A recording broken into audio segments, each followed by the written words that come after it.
cultural fascination with superheroes is really based upon social climate. Basically, since 9/11, you've seen an explosion of the superhero culture. It's wish fulfillment in the sense of social justice. In other words, superheroes can fix everything. They can do everything.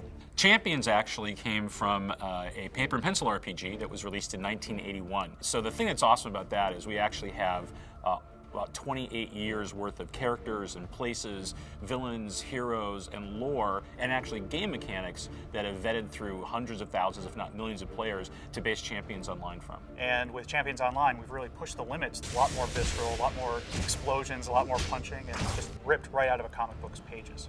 For people that have played the pen and paper game, I think they're going to see some core similarities between that and Champions Online. They're going to recognize certain characters, even though we've really updated them for the new millennium. They're going to recognize places. They're going to recognize lore. We've been very true to that. The level of depth and complexity that you want to be able to open up to players is paramount. We really, really need to make sure that people have this incredible experience where they can sit there and really craft a superhero who's iconic. We know that people want to be able to fly into the middle of Millennium City with their hero and have other players look up and go, oh wow, that guy looks incredible, there he is, I can't believe it.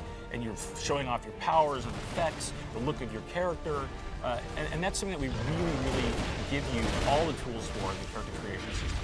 That's one of the elements that was really difficult to try and translate in, and we really kind of decided, it's like, well, we could have our powers designers focus on the cool elements that most people can recognize as okay, this is typical superhero powers that people want to play. Let's build those ahead of time so people don't have to waste like tons of time doing it. Doesn't mean that there isn't customization in a lot of our powers in the game. We have people on the development team that care a lot about the storyline, that care a lot about how we convey things like emotions in the story across the players. We actually have a comic writer who's on staff, John Layman, who is actually out there in the real world making comics all the time. For me, the bad guys are always more fun to write than the good guys. I mean, that's sort of a given. They're just, they're more interesting. They bring more drama. We decided that we were going to show a range of environments. Millennium City, which is this fantastic city of the future. There's also the desert. We also have places where you go underwater, and you're in Canada. The frosty wastes of the Great White North. We wanted to make it feel like an action comic book, so you have a lot more active movement, players moving around, reacting to villains of the game, etc. Very much action, biff pow type of comic book feeling.